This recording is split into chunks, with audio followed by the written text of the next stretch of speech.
Hi, this is Grammy from Grammy and Grandpa Read, and today I have a book called Mrs. Toggle's Class Picture Day, and it is written by Robin Pulver and illustrated by R.W. Alley.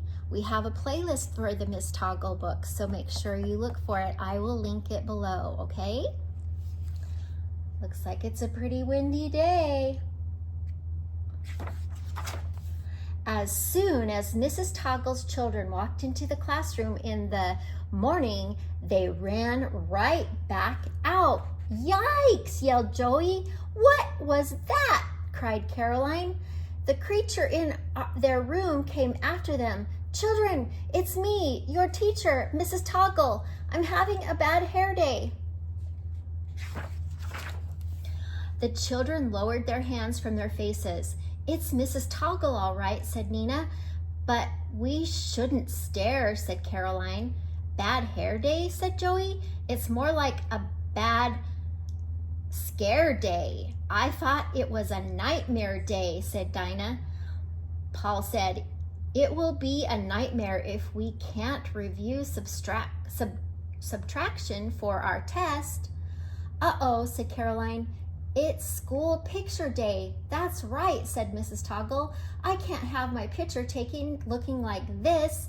Maybe we can help, said Caroline. It's worth a try, said Mrs. Toggle.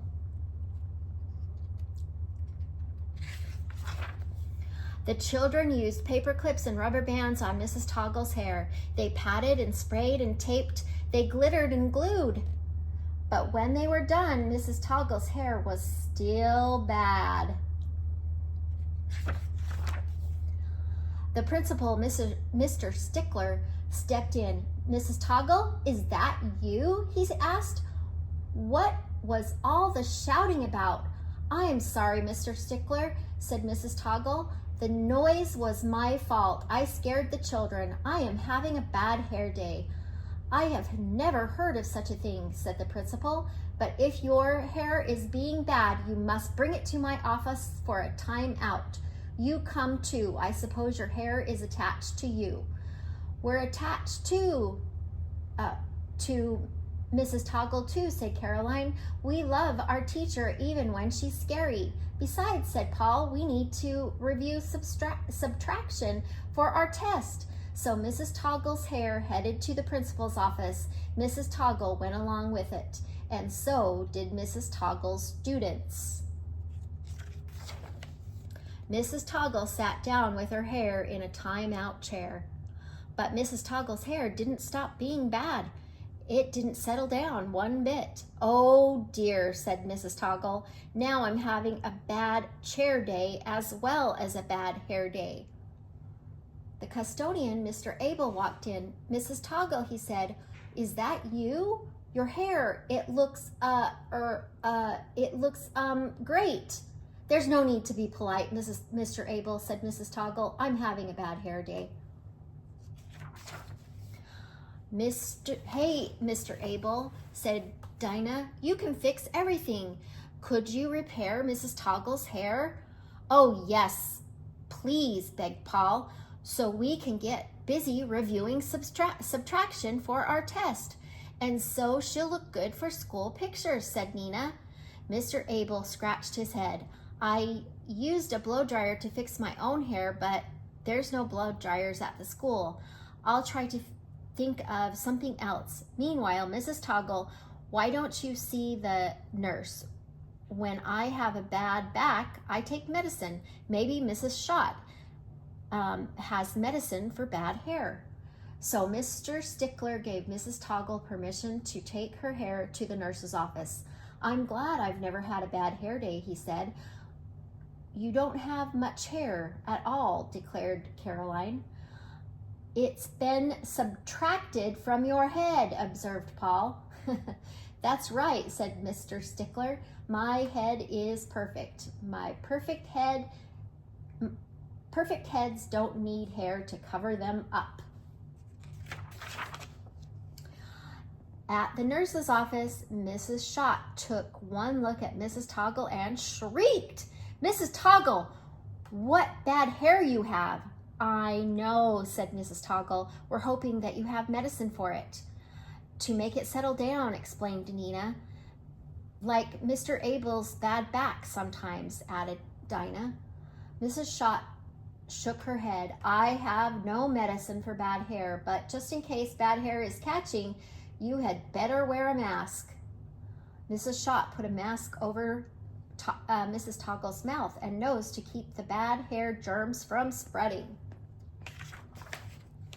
How can she teach subtraction with her mouth covered like that? Asked Paul. I will look ridiculous for school pictures, muttered Mrs. Toggle.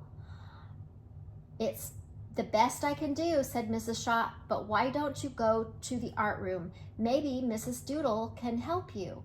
The art teacher, Miss Doodle, was hanging finger paintings up to dry.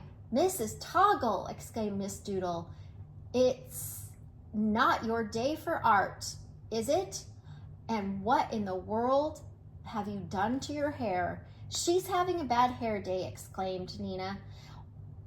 We thought you could make her more beautiful for school pictures. This is great, exclaimed Mrs. Doodle. I will use my imagination.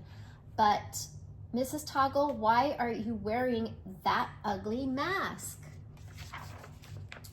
So she won't spread bad hair germs, said Dinah, if bad hair is catching.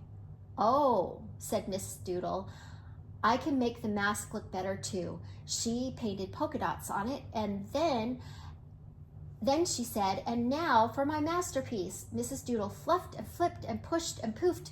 She added color here and there, lots of color everywhere.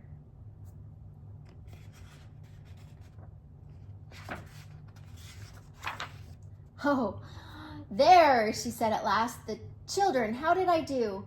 Mrs. Doodle, said Nina, we don't want to hurt your feelings, but our teacher's hair is still bad, said Caroline. It's worse than ever, blurted out Joey. Well, said Mrs. Doodle, some people don't appreciate fine art when they see it. Mrs. Toggle, suggested Dinah, let's take your hair to the library. Maybe it would settle down for a story. The children asked the librarian, Mr. Page, to read them a story. A quiet story, explained Caroline, is good for calming down wild things, namely Mrs. Toggle's hair, said Joey. You've come to the right place, said Mr. Page. He chose a book and began to read. His voice was calm and quiet, soft and soothing. Soon Mrs. Toggle and her class were sprawling on the floor, sound asleep. When they woke up, Mrs. Toggle hair was smushed to one side and standing up on the other. Mrs. Toggle yawned. You read beautifully, Mr. Page, but my hair is still bad. Uh-oh, said Caroline. It's time for school pictures. Mrs. Toggle and her class headed to the auditorium. Oh, where is Mr. Abel with the blow dryer? Asked Mrs. Toggle. Here he is, said Nina. He doesn't have a blow dryer. He has a fan, shouted everyone. Suddenly, everybody's hair was bad except for Mr. Stickler.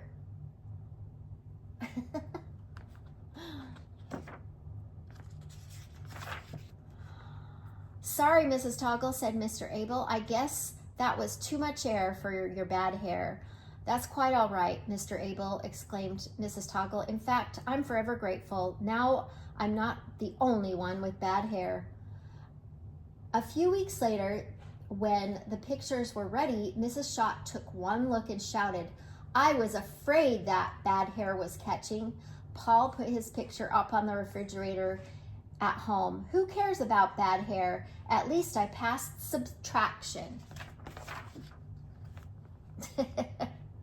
They all have bad hair.